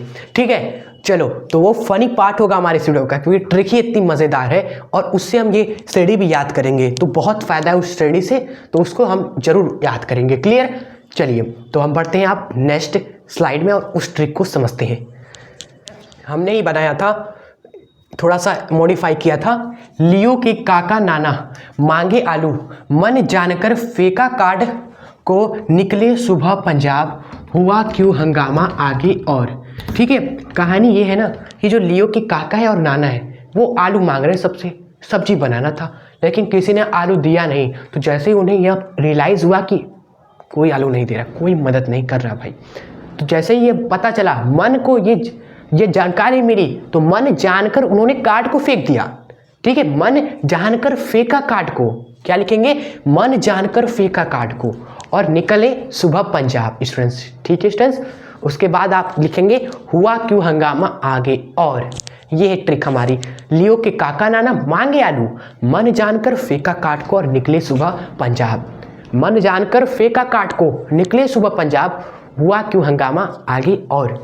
ठीक है, तो इससे स्टूडेंट सारे तत्वों को चलिए लिखते हैं, हर एक वर्ड से एक एक तत्व लिखते चलेंगे। ठीक है, सबसे पहले लियो से आप लिखेंगे लिथियम, के से हो जाएगा पोटेशियम, काका से हो जाएगा कैल्शियम आपका, देखो ना, का के ले, नाना से हो जाएगा ना सोडियम, मांगी से हो जाएगा Mg, ठीक है, मैग्नीशियम, आलू से Al आलू, और मन से हो जाएगा Mn मन, जान से हो जाएगा Zn, कर से हो जाएगा क्रोमियम, लिखते चले हमारे साथ, फेका से हो जाएगा Fe फे, कार्ड से हो जाएगा Cd कार्ड। ठीक है, उसके बाद देखिए को से क्या है, को से कोबाल्ट, निकिल से Ni निकिल, और सुबह से हो जाएगा सुबह यानी Sb, पंजाब से हो जाएगा Pb पंजाब, Pb होता है ना एक लेड। उसके बाद हुआ से हो जाएगा हाइड्रोजन, ठीक है, Q से हो जाएगा कॉपर, हंगामा से हो जाएगा Hg, और आगे से हो जाएगा स्टूडेंट्स Ag, और से हो जाएगा Au स्टूडेंट्स। ठीक है, तो ये हो गया हमारी विद्युत रासायनिक श्रेणी, जहाँ पर Au आपका क्या है, सोना है।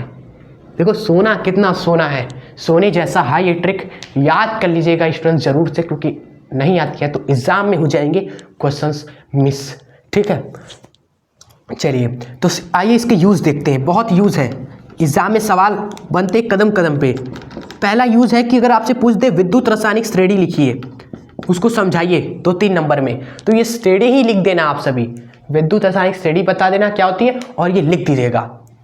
एग्जामिनर 1 नंबर भी नहीं काट सकता भाई, बढ़ा जाएगा जरूर से। उसके बाद दूसरा जो यूज़ है भैया वो है आपका स्टूडेंट्स बहुत इंपॉर्टेंट, क्रियाशीलता पता करने में कौन सबसे ज़्यादा क्रियाशील है। क्रियाशीलता मतलब स्टूडेंट्स पावरफुल, ताकतवर कौन सबसे ज़्यादा है। जैसे क्वेश्चन एग्जाम में 2 पूछे गए थे, 2-3 मैंने देखे कि एक कॉपर सल्फेट का विलयन है और आप इसमें जिंक मिला रहे हो, तो बताइए क्या इस विलयन का रंग बदलेगा, और बदलेगा तो क्यों बदलेगा। सो स्टूडेंट्स, रंग कब बदलेगा, जब विलयन ही बदल जाए। और विलयन कैसे बदलेगा भैया, ये जिंक गया उसमें मिल जाए, कॉपर को विस्थापित करके खुद जिंक सल्फेट बना दे, तभी रंग बदलेगा। इसके लिए क्या होना चाहिए, जिंक का पावरफुल होना जरूरी है। पावरफुल मतलब कि क्रियाशील होना जरूरी है स्टूडेंट्स, इससे ज़्यादा। तो इसी श्रेणी से पता चलेगा, जो पहले आता है इस श्रेणी में वो होता है पावरफुल। तो जिंक पहले आ रहा है, जिंक पहले आ रहा है, कॉपर से पहले आ रहा है स्टूडेंट्स। देखो कॉपर यहाँ है, जिंक यहाँ है, इसका मतलब ये पावरफुल है, रंग बदल जाएगा स्टूडेंट्स विलयन का।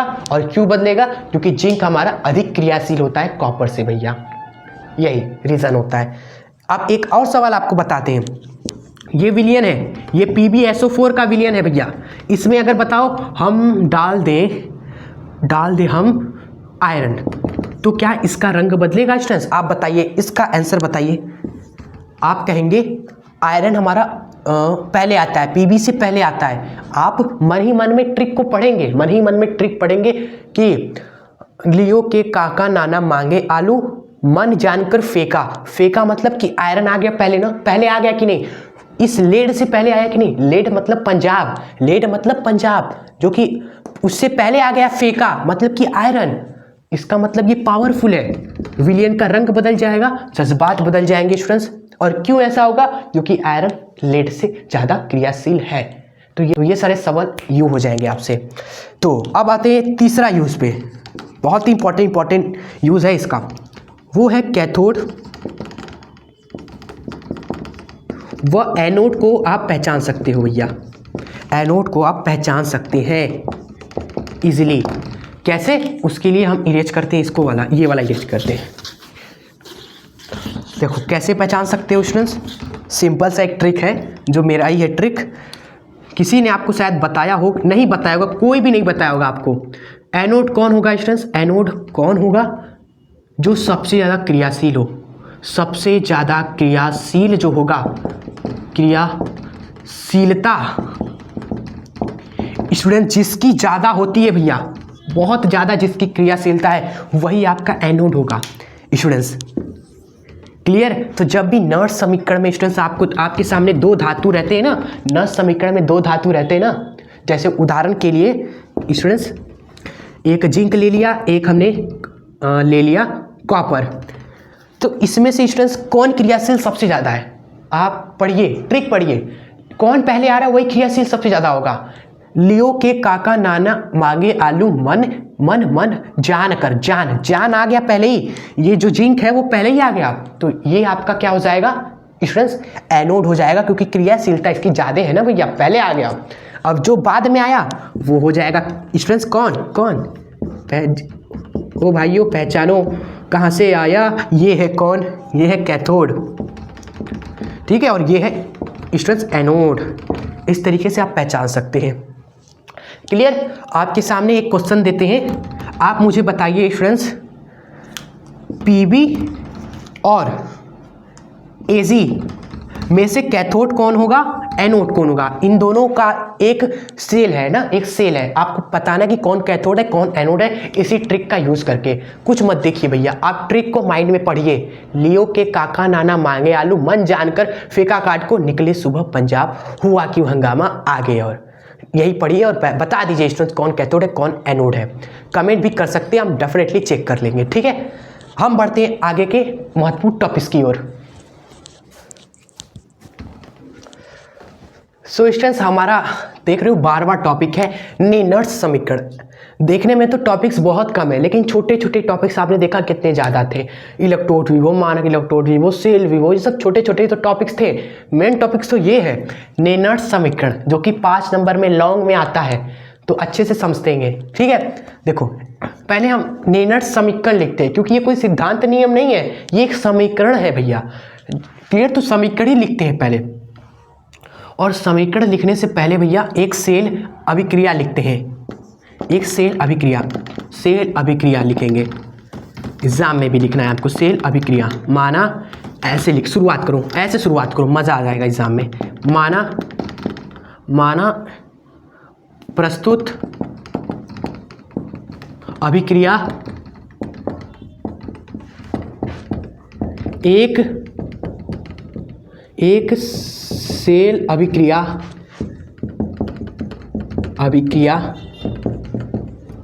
है। क्लियर स्टूडेंट्स, एकदम बेस्ट तरीके से आपको बताएंगे, एक नंबर नहीं कटेगा एग्जाम में, ठीक है, ध्यान देना। माना प्रस्तुत अभिक्रिया एक सेल अभिक्रिया है और एक डायग्राम बनाइएगा इस तरीके से। क्लियर, ये विलयन बना दिया स्टूडेंट्स, 2 इलेक्ट्रोड डुबा दीजिए, क्योंकि सेल में आप सभी जानते हो 2 इलेक्ट्रोड होता है आप सभी का। क्लियर, एक जिंक का इलेक्ट्रोड लेना, एक कॉपर का लेना स्टूडेंट्स, ठीक है। चलो, ये आपने बना दिया एक डायग्राम। अब सेल अभिक्रिया देखो कैसे लिखेंगे हम। पहला जिंक है तो जिंक +2 से आप लिखोगे जिंक, फिर डबल पाई, फिर कॉपर +2 से स्टूडेंट्स आप लिखोगे कॉपर। इस तरह अभिक्रिया एग्जाम में भी लिखी रहेगी स्टूडेंट्स, इसलिए अभी से हम आपको बता रहे हैं। ऐसे आपको एग्जाम में भी 5 नंबर का न्यूमेरिकल जब बनेगा इस पे, ठीक है, तो ऐसे ही अभिक्रिया लिखी होगी, बस धातु अलग अलग होगा, उसकी कोई टेंशन नहीं है। और जो आयन होते हैं ना, आयन की सांद्रता आपको दी होती है M1 M2, इनकी सांद्रता का क्या, इनकी सांद्रता स्टूडेंट्स 1 मानी जाती है, 1 मानी जाती है। क्लियर, तो आपको 1 लिखना नहीं है, बस पता होना चाहिए कि हाँ इनकी सांद्रता 1 होती है। ये M1 M2 आयन की सांद्रता है आपकी, ठीक है। तो नेनर्स ने दोस्तों इन्हीं सेल अभिक्रिया के लिए सेल विभव निकालने का एक सूत्र दिया, ठीक है। वो सूत्र है ई सेल बराबर होता है E0 ऑफ सेल माइनस का 2.303 RT बटे पे NF, और लॉग के अंदर स्टूडेंट्स क्या होता है, पहली सांद्रता M1 बटे में दूसरी सांद्रता M2। इतना सिंपल सा चीज होता है आपका, ठीक है। सांद्रता जो है पहली वो, दूसरी सांद्रता वो, और ये 2.303 RT स्टूडेंट्स, ये है RT और बटे में NF। अब सारे सिंबल को आपको बताना है। सबसे पहले M1 क्या है स्टूडेंट्स, तो M1 क्या है और M2 क्या है, ये सभी है आयनों की सांद्रता। M1 M2 आयनों की सांद्रता है। ई ऑफ सेल क्या है, सेल विभव है। E0 ऑफ सेल क्या है, ये मानक सेल विभव स्टूडेंट्स, ये है मानक सेल विभव भैया। 25 डिग्री सेल्सियस ताप पर, 1 ATM दाब पर, 1 मोलर सांद्रता पर सेल विभव मानक सेल विभव है। और ये क्या है, ये स्टूडेंट्स R आपका गैस निर्देशांक है, T तापमान है, N आपका स्टूडेंट्स है इलेक्ट्रॉन की संख्या, एक तरीके से आवेश की संख्या, +2 तो आवेश आपका हो गया 2, तो N हो गया आपका 2 आपका। क्लियर, और F है आपका फराडे नियतांक। उसके बाद खत्म स्टूडेंट्स। तो आइए सब कुछ लिख देते हैं। ये सेल विभव, ये मानक सेल विभव। R आपका क्या है, R आपका है गैस नियतांक लिखिएगा। F है फैराडे नियतांक। T है स्टूडेंट्स तापमान, ताप कितना है, टेम्परेचर कितना है। और M1 एंड M2 क्या है स्टूडेंट्स, सांद्रताएं हैं, सांद्रताएं। चलिए, और बता दें स्टूडेंट्स, ये सभी नियतांक है ना, R स्टूडेंट्स, और ये टेम्परेचर भी नियत ही रहता है, 25 डिग्री सेल्सियस आप सभी जानते हैं। फराडे आपका क्या है, ये भी एक नियतांक है जिसका वैल्यू होता है 96500, सही है ना। और कुछ नहीं भैया, यही 2-3 चीज़ें नियत है, यही 3 चीज़ें नियत है। तो इन सभी का मान हम रख देते हैं समीकरण में। तो उसके बाद फाइनल समीकरण जो हमें मिलता है, सभी का मान रखने पर फाइनल समीकरण देखिए क्या मिलता है। फाइनल समीकरण मिलता है E of cell equals to E0 of cell minus का 0.059 अपॉन में N, ठीक है, अपॉन में N और मल्टीप्लाई में, इसी के आगे दोस्तों जगह नहीं दिख रहा है, इसी के आगे हम लिख रहे हैं log M1 बटे में M2 स्टूडेंट्स, ठीक है। ये है आपका फाइनल, जो कि आपको याद रखना है स्टूडेंट्स, यही आपको फाइनल याद रखना है न्यूमेरिकल्स में उड़ाने के लिए सवालों को। चलिए, हो गया आपका नेनर समीकरण। ये क्या बता रहा है, ये बता रहा है इलेक्ट्रोड विभव और विलयन की सांद्रता। इलेक्ट्रोड विभव और विलयन की जो सांद्रताएं हैं M1 M2, इसके बीच में संबंध बता रहा है स्टूडेंट्स, ठीक है। इलेक्ट्रोड विभव और विलयन की सांद्रता के बीच में संबंध बताने वाला यही जो समीकरण है ना, इसको हम बोलते हैं नेनर्स समीकरण आपका। ठीक है, मेन तो हमारा पूरा यहाँ से था, एक सेल अभिक्रिया माननी थी, एक डायग्राम बनाना है फिगर, और उसके बाद आगे गेम खेलना है। क्लियर, इसको आप सभी नोट कर लीजिए। आप सभी न्यूमेरिकल्स तो आप सभी जानते हो, नेक्स्ट वीडियो में हम बहुत ही बेस्ट आपको न्यूमेरिकल्स कराएंगे इस पर। क्लियर, बस आपको इतना ही देखना है। चलिए, उसके बाद स्टूडेंट्स नेनर समीकरण यहाँ पर खत्म होता है। नेनर समीकरण का अनुप्रयोग लिखिए, मतलब यूज। तो आप सभी क्या लिखोगे, आप लिखोगे नेनर समीकरण का उपयोग हम क्या करते हैं, सेल विभव या सेल का विद्युत वाहक बल निकालने में करते हैं। ये क्या निकालना है, सेल का विभव ही तो निकालना है, तो यही इसका यूज भी है, आप लिख दीजिएगा स्टूडेंट्स। ठीक है, अब हम इस वीडियो का लास्ट टॉपिक देखेंगे और इस वीडियो को एंड करेंगे। ठीक है, चलिए लास्ट देख लीजिएगा वो भी, क्योंकि वो भी एग्जाम में पूछा गया है और आता रहता है, तो उसको भी देख के ही जाएंगे भाई, नहीं तो कहोगे कि छुड़वा दिया सर ने, वो आ गया। तो देखते हैं और ख़त्म करते हैं आप। सो स्टूडेंट्स, अब हमारा लास्ट टॉपिक है भाई, इतने घंटों की जो मेहनत है अब ख़त्म होने वाली है। ये चैप्टर के सारी चीज़ें हम पढ़ चुके हैं अब। ठीक है, अब बस स्टूडेंट्स गैल्वेनिक सेल बचा है और विद्युत अपघटनीय सेल बचा है। क्लियर, इन दोनों में अंतर पूछ लिया जाता है मेनली, इसलिए हमने बता दिए हैं कि गैल्वेनिक सेल क्या है। गैल्वेनिक सेल एक ऐसा विद्युत रासायनिक सेल है स्टूडेंट्स, जिसमें क्या होता है, रासायनिक ऊर्जा को विद्युत ऊर्जा में परिवर्तित किया जाता है। ठीक है, जो रासायनिक ऊर्जा है वो किस में बदल जाती है, विद्युत ऊर्जा में। भैया देखो ऐसा होता है ये सेल, देखिए आप समझिए, समझ के जाइएगा। ये है आपका विलयन, मान लो इसमें एक इलेक्ट्रोड है, इसमें एक इलेक्ट्रोड है, यहाँ पर एक एमीटर जोड़ दिया जाता है जो बताता है कि धारा बन रही है कि नहीं बन रही है, और इन दोनों को लवर सेतु से जोड़ दिया जाता है। एक लवर सेतु होता है ना, याद रहे, लवर सेतु से जोड़ देते हैं। बीच में क्या होता है, एक लवर सेतु होता है, ये जरूर होना चाहिए, लवर सेतु। क्लियर, चलो, और ये है स्टूडेंट्स एक इलेक्ट्रोड जिंक, ये है कॉपर का। चलिए स्टूडेंट्स, इन दोनों के बीच में क्या होती है, रासायनिक अभिक्रिया होती है स्टूडेंट्स, और रासायनिक अभिक्रिया से एमीटर में करंट बहने लगता है, रासायनिक अभिक्रिया से धारा जाने लग रही है स्टूडेंट्स, उसी सेल को बोलते हैं गैल्वेनिक सेल। ठीक है, एकदम डीप में हमें नहीं जाना है, हमने बहुत सारी चीज़ें पढ़ी हैं, उसको दिमाग में रखना है, नहीं तो निकल जाएगा।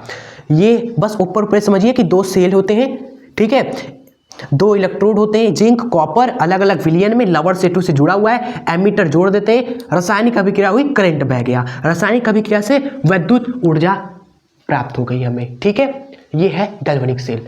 अब स्टूडेंट्स, विद्युत अपघटनीय सेल जस्ट इसका क्या है, उल्टा है।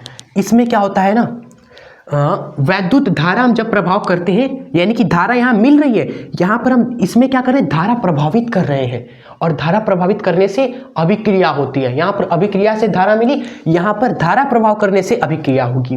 क्लियर, इसका डायग्राम दोस्तों इस तरह का होता है। देखिए अगला डायग्राम बना देते हैं इसका।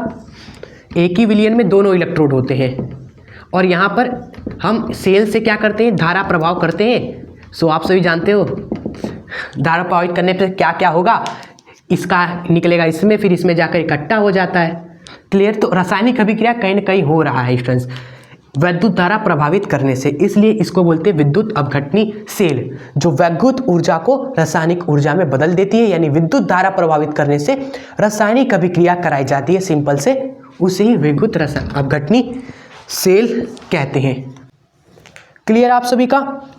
ठीक है, आप जो लोग जानना चाहते हैं कि कैथोड कौन है, एनोड कौन है, इसमें से कैथोड कौन है, एनोड कौन है, जो जानना चाहते हैं उनके लिए बता देते हैं, वैसे उतना इंपॉर्टेंट है नहीं। देखिए ट्रिक है इसका, जैसे विद्युत अपघटनीय सेल का एक ट्रिक है स्टूडेंट, मुझे याद है, पैनिक मतलब हो गया स्टूडेंट्स, पॉजिटिव होता है एनोड, इसमें जो एनोड है, ये पॉजिटिव होता है। क्लियर, और नेगेटिव होता है स्टूडेंट्स कैथोड, जो नेगेटिव होता है वो कौन होता है, कैथोड होता है, ये नेगेटिव होता है कैथोड। तो एनोड पर आवेश पॉजिटिव होता है, यहाँ पर जो कैथोड है उस पर नेगेटिव चार्ज होता है। इसी तरह यहाँ पर जो एनोड है, यहाँ पर जो कैथोड है भैया, इसमें उल्टा होगा, क्योंकि दोनों एक दूसरे के उल्टे हैं ना, उल्टे हैं कि नहीं। तो अगर इसमें ये पॉजिटिव है तो यहाँ पर क्या होगा, नेगेटिव होगा। इसमें क्या है, पॉजिटिव नेगेटिव है ये, तो ये पॉजिटिव हो जाएगा, उल्टा एक दूसरे का। तो कोई भी आप एक याद रखोगे स्टूडेंट्स, विद्युत अपघटनीय सेल में एनोड धनात्मक होता है, कैथोड ऋणात्मक होता है। क्लियर, और गैल्वेनिक सेल में एनोड ऋणात्मक होता है और कैथोड पॉजिटिव होता है। क्लियर, तो ये आप याद रखिएगा, याद कर सकते हैं। अगर इन दोनों में अंतर पूछे, अगर आपसे अंतर पूछा जाए एग्जाम में, आता है अंतर ही, तो आप क्या करोगे, एक तरफ लिखोगे गैल्वेनिक सेल, एक तरफ लिखोगे वैद्युत अपघटनी सेल, लिख दिया ये सब चीज़। उसके बाद तो डायग्राम भी बना सकते हो इस तरीके से, क्लियर। और करके आइएगा, ज़्यादा नंबर का नहीं होता है, 3 से 2 नंबर के ही आते हैं ये, लेकिन छोटा है, बता दिया हमने कि आप छोड़ के ना एग्जाम में आए तो, क्लियर। सो चलिए यहाँ पर ये वीडियो होती है एंड हेयर, यहाँ पर हो गया वीडियो का एंड करते हैं यहाँ पर स्टूडेंट्स, जाइएगा मत, बातें कर लेते थोड़ा सा। अब स्टूडेंट्स नेक्स्ट टॉपिक हमारा क्या रहेगा बताइए। नेक्स्ट टॉपिक रहेगा हमारा न्यूमेरिकल्स। तो न्यूमेरिकल वाले वीडियो में आपको मिलना है हमसे। न्यूमेरिकल्स इस टॉपिक के, इस चैप्टर से न्यूमेरिकल्स 100% आते ही है। इस चैप्टर के 2 न्यूमेरिकल्स मैक्सिमम देखे गए हैं, मतलब कि 8 नंबर का सवाल न्यूमेरिकल से हो सकता है, क्लियर। और थ्योरी भी पूछा जाता है, दोनों में से कोई भी आपके एग्जाम में हो सकता है। किसी में न्यूमेरिकल आता है ढेर सारा 8 नंबर का, किसी में 8 नंबर का थ्योरी आ जाएगा। सेट 7 बनते हैं, तो किसी में भी कुछ भी हो सकता है, सेट में कुछ भी हो सकता है भाई, इसलिए दोनों चीज़ें पढ़ेंगे हम। नेक्स्ट मिलते हैं नेक्स्ट वीडियो में, जिसमें न्यूमेरिकल देखेंगे। ये वीडियो एंड होती है। कैसी लगी वीडियो स्टूडेंट्स कमेंट में जरूर बताएं, और इस मेहनत को प्लीज़ अपने फ्रेंड्स को, अपने दोस्त मित्रों को, जो भी स्कूल में आपके साथ रहता है ना, उसके साथ शेयर जरूर करना, जिससे हम उन सभी स्टूडेंट्स की हेल्प कर सके, ठीक है। चलो, और चैनल पे नए हैं तो सब्सक्राइब करके जुड़ना मत भूलिएगा, क्लियर। तो मिलते हैं आपसे नेक्स्ट वीडियो में। जय हिंद, वंदे मातरम। और टारगेट स्टूडेंट्स याद रखना 99 आउट ऑफ 100।